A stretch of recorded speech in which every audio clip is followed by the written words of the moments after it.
What's going on, Workforce? Brian here, and having had a full night of sleep, feeling fantastic today, want to talk to you guys about Anthem. Yesterday, they had their live stream event in which they showed off like the gear progression, the loadout, not the cosmetic side that we've seen already from them, but really like how do you increase in power? What does that look like? How does that break down?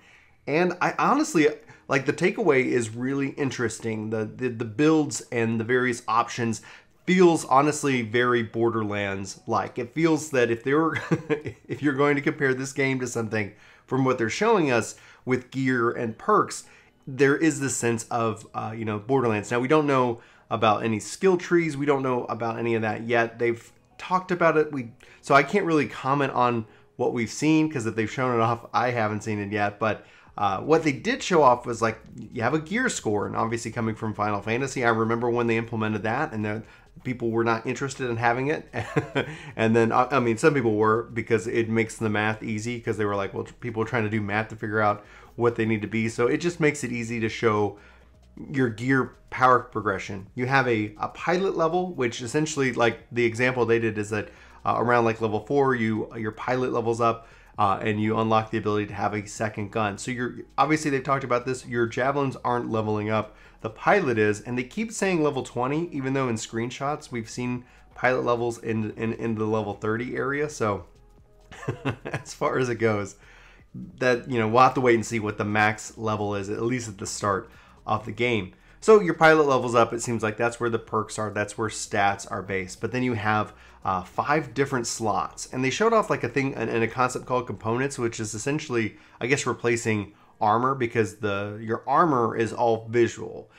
So the components perspective is you have 6 slots, and that's where you're getting your stat boost, your defense, your perks, and what they kept calling inscriptions, which kind of almost felt like various traits that are random. So they said they have over 100 of these inscriptions. Don't know if it's 100 or more than 100. So we got several here. Almost 25 of these have been shown off in this video alone. So there's going to be another 75. And based off of how they're going, I think we can kind of piece together what actually is there. Now, before I list all 25 of these things for you guys, what was really interesting is that it's kind of also very Diablo-esque in its loot system. So you can get a piece of the Explodor, if you were going to use an example which was used on the live stream. The Explodor, it'll have the same basic perk that comes along with it, and it increases in rarity and value. But then, based off of its rarity, it could have up to 4 of these inscriptions, and those 4 inscriptions are random rolls. Now the only way to do a re-roll on those is to go get another drop of that piece of gear or to craft that piece of gear. So their crafting is a supplement to going out and having to hope that something drops for you. There is no player trading, so it is drops and crafting are the ways that you can progress. So if you're not seeing a single assault rifle drop, they talked about blueprints and things like that, so we don't know if those are drops as well or if you can go buy those from a vendor in the game. We'll have to wait and see as far as it goes. But here are just some examples of it, because one of the examples they built out this like exploding, like very high damage, like multi-kills, reset your traits, will heal your shield. Like you can really do some really interesting and creative things here. But here's some examples of the inscriptions they showed off in the live stream. So you have pickup radius, javelin shotgun ammo, javelin assault rifle ammo, javelin effects resistance, impact resistance, luck bonus, blast damage, thruster life, gear seal recharge time, spare ammo, harvest chance, tip of the spear, ammo drop chance, lightning machine gun ammo, armor per pickup, support recharge time, marksman rifle ammo, thruster life again because apparently I wrote it twice, gear seal recharge time, armor, ultimate regeneration,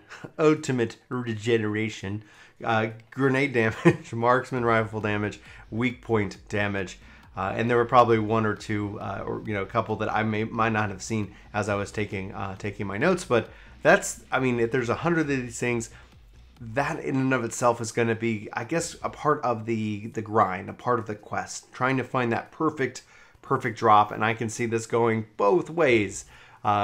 seeing this where you never seem to get the piece you want because of randomness, and also because if there's 100 or 100 plus of these things, you know, what are the odds that, you know, the four things that you want are going to drop. Now that applies to all of the gear, your weapons, your, you know, components, all of these things. So will be having the ability to have a lot of power. I think essentially they're really setting it up because there is no PvP, and that ended up being a conversation that kind of happened in the Reddit Discord for Anthem later, and we'll talk about that here in a second. But because of that, they can really kind of lean into the crazy. They can lean into the power fantasy that is these javelins, and in this you know, world that is so chaotic. So it's gonna be neat.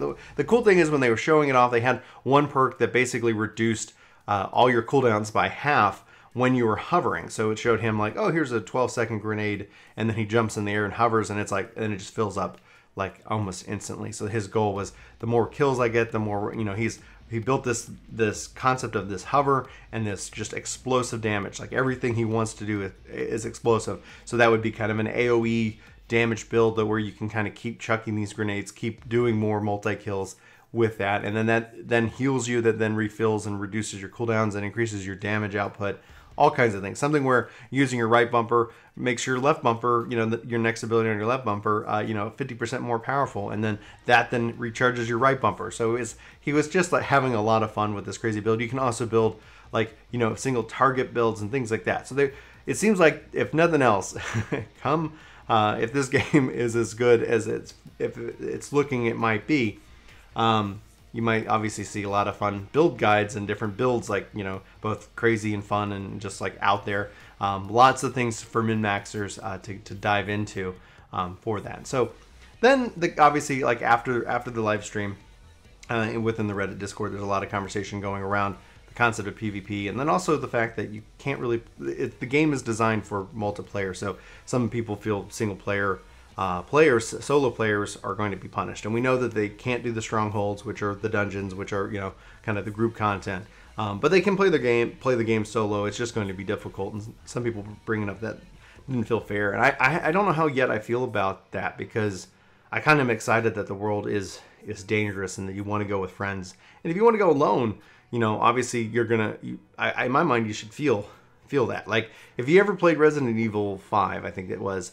I played 4, and it was terrifying, and then 5 wasn't scary at all, and it either wasn't scary because it wasn't meant to be scary, but it wasn't scary because you could have a friend with you, and having, you know, friends makes the world less scary. And so I feel like if you were alone, that maybe you would be more afraid, because normal encounters could be a challenge. I don't know. I'd love to know y'all's thoughts on that, but on the concept of PvP, and this has kind of been something that's kind of, you know, frustrated me about kind of Destiny with the whole, you know, class build. It's not the class system that essentially I take issue with. It's the build. I always thought that from a competitive perspective, if you look at like Halo, they nail it right. Like everybody starts off the same, but then you can kind of compete for control of various power weapons. And I was always surprised that Destiny didn't have that as a part of their competitive mode.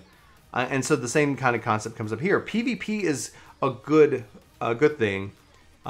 Because from a content perspective, it can help in the route of like PvE content. Let's say they can only release a new stronghold once a month, or once every 3 months, or once every 6 months, and eventually you've run that content and you've done everything you can with it.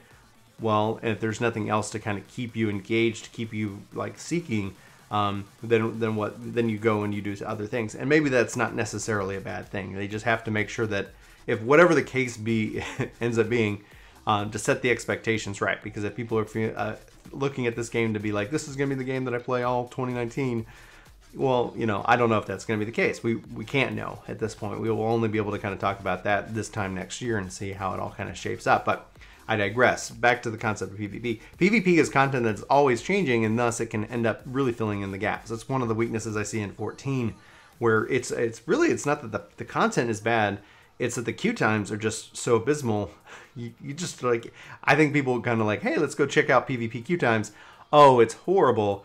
All right, I'm just going to go do something else, or I'm going to go play another game if I'm looking for that kind of thing. And so Anthem is not having it whatsoever. So there is the concern there with that. Now, I honestly think that, again, like, because there's such a build and they've shown off this like power fantasy where you can really kind of get crazy with the builds, the shift is then for PvP. How do you manage that? And I would honestly always hope that, you know what, from a PvP perspective, the most fun I've had is usually when everybody's kind of on the same playing field, and then you have with the skill gap concept, then you kind of have the map understanding and control. Obviously, experience then weighs more heavily to your advantage, you know, in that kind of mode. But I would like to see that if they do ever decide to introduce this, you either don't take it serious and it's just crazy chaos. But if you ever go with some kind of ranking system, you make it to where everybody starts off the same, and like Halo, you compete for the power weapons, you compete for map control. It's not to say that it couldn't work. You know, when we look at these MMO lights, which is essentially what, you know, I think Anthem is, but it feels a little bit more Phantasy Star Online for the loot acquisition from my mind when I look at what they were showing off, to you know, Borderlands, in that way. We'll have to wait and see. I mean, it's not too far along. If you guys checked out the live stream, I'd love to know your thoughts. And if you haven't, if you have any thoughts on Anthem, I'd love to know those as well. Sound off in the comments below. Let's have that conversation. Anyway, guys, for Work To Game, my name is Brian. Thanks so much for watching this video. I hope you have a fantastic day, and I'll talk to you soon. Take care. Oh, hello. Were you expecting somebody? Chuck-like? Well, I'll never tell where he is. Only that if you want to see your friend again, you should totally hit subscribe. And maybe even a thumbs up. Thumbs down don't make me happy. And when I'm not happy, something happens to Chuck. I'm not joking. Goodbye. Subscribe.